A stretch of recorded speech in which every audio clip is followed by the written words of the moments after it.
It's DJ DUBL right here, and today I'm with a real Eastside geezer and officially the shortest guy to ever top the UK charts. Oh, is that real? That is real, man. Okay. Are you going to own that? I'll own that. I'm the shortest man to ever top. That's the shortest to ever top. That's it. Makes sense. That's it. Makes sense. It's Tinchy Stryder. Yeah. Welcome, bro. Thank you. So, what category are you going to put yourself in as an artist? So, we've got like rapper, grime artist. There's obviously, you've charted so many times now, so the people are going to throw in pop artist. Where are you going to put yourself? I guess I can put myself as an artist. Just an artist? Nah, you know what? To be more precise, I guess like with the pop, people will say you can't blame them because like people might only know you for the certain songs that are more popular and have charted. So, but grime, we're from that golden era of the grime, where that golden generation where that's all. I've never stopped doing that. It's just what you get to hear. And nowadays, I guess, attention a bit on grime again. So people are like, oh, grime's coming back. And that's cool. It's wicked. But it's never really stopped. It's just who's doing it more regularly. I understand if it was done on, a different scale. So to put myself in I wouldn't just want to box myself in anywhere. But more, if anything, artist, I'm from the grime scene originally. But I make music, man. Versatile. Yeah, versatility is the key, man. That is the key. Yeah. What's the label situation now? So it's Cloud9, right? Yeah. That's your own label. That's my own, Your own thing.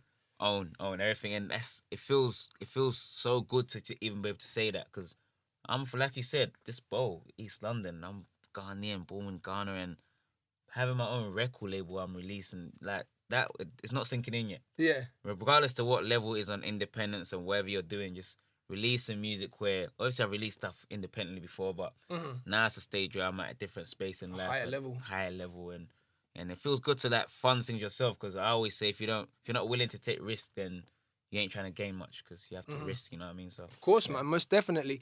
What made you decide to move from a major label? Was it a decision that you made, or was it out of your hands? It was a bit of, but it wasn't really my decision, but it was a thing where it naturally came to that stage where it's like, okay, well, I've done 2 albums on Ireland, and we're still cool, we're super cool.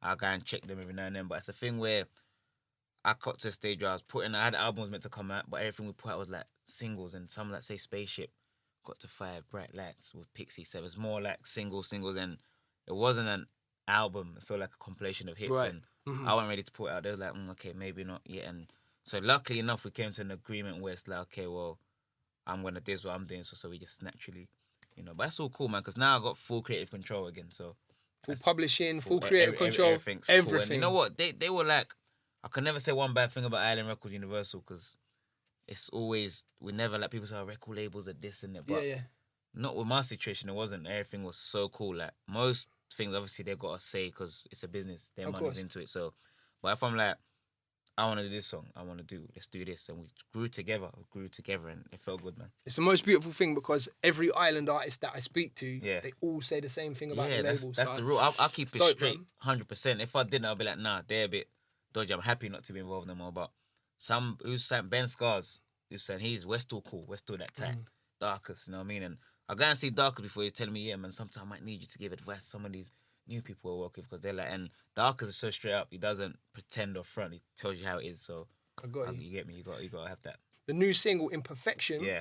Right. Yeah, Imperfection, the new current single right so now. That's coming on 360 Degrees. Yeah, that's gonna be on a 360 Degrees, yeah. And it's like, I guess like when I was making the album, the past 2 years I've been making it, so Imperfection is one of the latest songs I recorded for it, because I just thought, fuse, let's go and have fun, not even like do a song for the album. That's sometimes where I done her album was like a theme to it, where me and the producer worked to the same sort of people, and then I thought, let me see something fuse. We went in the studio, Imperfection naturally came out. I thought this can actually go on an album as well. So and it became a single. It jumped in front of a few, but that's how it goes with music. You can never plan too much, because of course. I can leave you here now, go studio, make a song where my fact is the best I've ever done. Like, forget what's coming next. You're next now. So sounds like a summer tune as well. But yeah. Funny enough, it's like we didn't plan it in that way, but I guess the whole Afrobeat vibe that Fuse brings, what I bring, meeting it and mixing it halfway, producer kill beats, it's like got that natural feel to it, man. Yeah. So that's what I was gonna ask. Would you call it a Afrobeat single? Because it's got kill beats on the on production. Got Fuse obviously is heavy on the hook. Yeah. And yourself being a Ghanaian, you were born in Ghana, obviously. So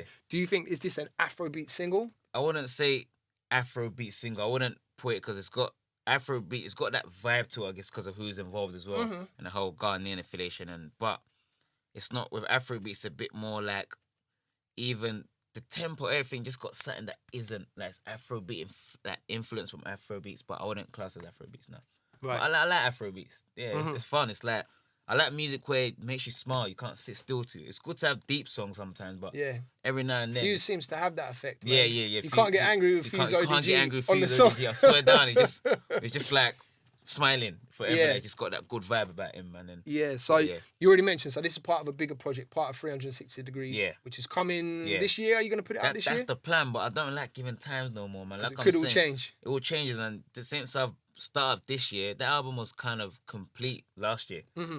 And I thought, okay, I'm going to put this in. But since this year, I've been recording and I've got a whole catalogue of nudes. So I just feel like sometimes I feel a bit unfair. I keep saying it's like, I'm at home in the studio, we listen to the songs, new ones, like sick, vibing, everyone's loving it. But the people can't get to hear it. So now I might be like, you know what, let people hear it. Don't hold back too much and be like, okay, there's this date and that's on this album. This song didn't make the album, so let it wait. No one can hear it. But it's the business as well. So now it's my own label as well. I get to say and what makes sense right now. Well, obviously, there's a good team as well around. So it's not like it's just me. No. The team's still strong. It's everything. I've had the same sort of team when I was with a major label because before I went there, everyone I was working with, I kept the same people with my TV, radio, everything. So since I've done that and I've not with them no more, it's still the same team. So it's all good. Got you. So I'm glad that you talked about being an independent and being a label owner and funding your own stuff now, because I wanted to ask you, right? Lethal B recently was talking about where he had positioned himself in terms of who's the richest grime artist. Yeah. So what I wanted to ask you, where did he position himself? So what in the conversation, the three names that were thrown about was Dizzee and Tiny and Lethal. Yeah. Now I was surprised that your name didn't come up. Yeah. Because I would have put you in there. I definitely would have put Wiley in there. Yeah. I think I would have put, who else did I have down? Wretch as well. Yeah. Kano, Chip, I think Skepta and Jeremy. So what I wanted to know was, let's narrow it down a bit. In the top 5, where would you put yourself in richest UK? You know, UK. I'll say like grime rappers, like that kind of thing. Where would you put yourself? Where would I put myself in that list? Yeah. To be honest, I don't really watch no one's money like that. So I don't know where I'll put myself, but top 5, I'm cool. Top 5. I'm comfy. Have a guess. Like, I don't know the answer. I don't know the answer either, but I just know that financially, as in how people, I guess like, Tiny's doing big things, and obviously Tiny's, you know what I mean, he's had a good run when he came out with the Pass Out, since that was his first time, since that he's been having a good run. Bigs up to Tiny, and Lethal obviously got that business frame and he's the whole dench. Definitely. You know what I mean? And, you know, you got to respect that. So Lethal confirmed that he was a millionaire. That he was a millionaire? He said he was a millionaire. Okay. Yeah. So if Lethal are you looking for confirmation here? What I'm asking, if Lethal was number 4, are you going to be in the top 3? Oh, he said he was number 4. No, but he said he was 3, but your name wasn't mentioned in the conversation. So I'm throwing your name into the pot now. Okay. So he was in the top 4. Okay, so if he's 4... And he confirmed he's a millionaire. Tiny, Lethal, and you. Where would you position yourself, 1 to 4? That 4 there. Knowing now what you know about Lethal. That he's a millionaire. Yeah. Okay, so I'm trying to think. I'm a trillionaire, so I'm trying to. I can't work it out. I don't know. I'll let you know when I work it out. Lethal's good. Yeah, big up someone you can't. You know what I mean? Like you can just have to respect and appreciate what he's doing. Everyone's doing their own thing. But you know what I'm saying? I'm cool. Like away from the music and everything from when I was doing the clothing, the headphones, I'm cool. You got a business head on you, definitely. Yeah. I'm cool. So I reckon. I know what you reckon. I'd say number 3.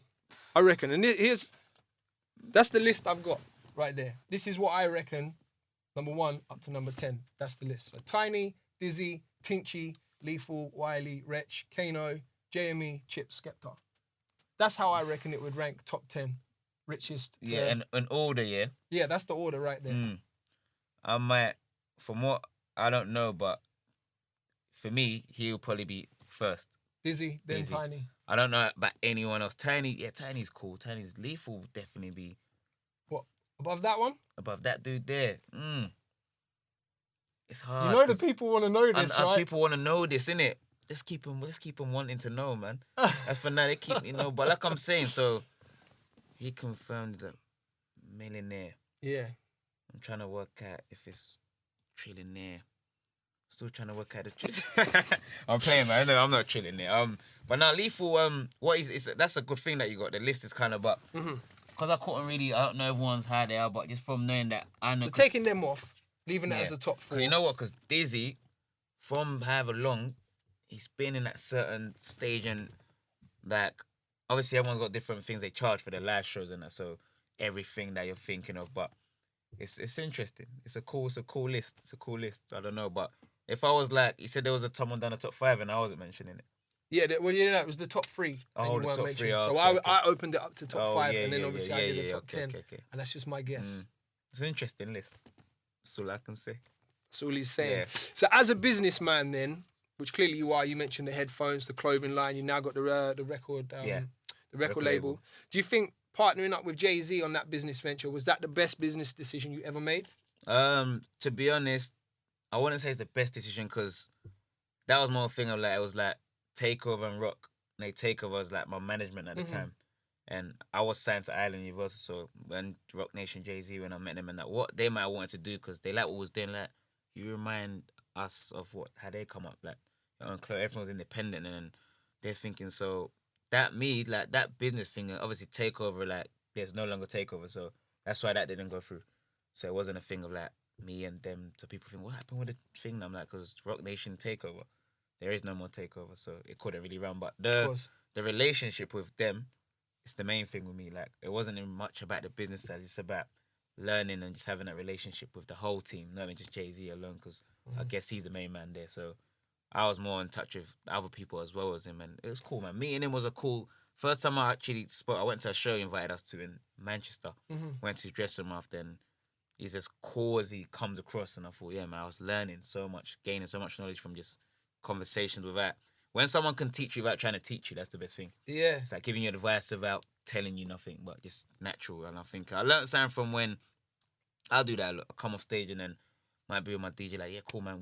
That was cool, but that bit. And then people are like, what? That was wicked. And that's what he come off stage, him and his drummer was like, we at like 60, 70? I'm like, what? Beyonce's there sweating because she was just jumping, singing every lyric.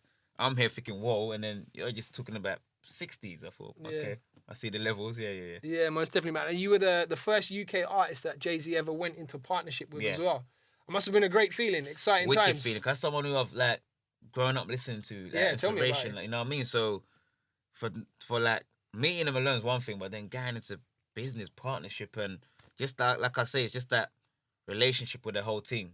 That was most important to me, man. And when you go over there and then they like they're cool. You go to their studio, hear things, and it was cool, man. Yeah. And of course, it put you into the top 3 richest UK rappers.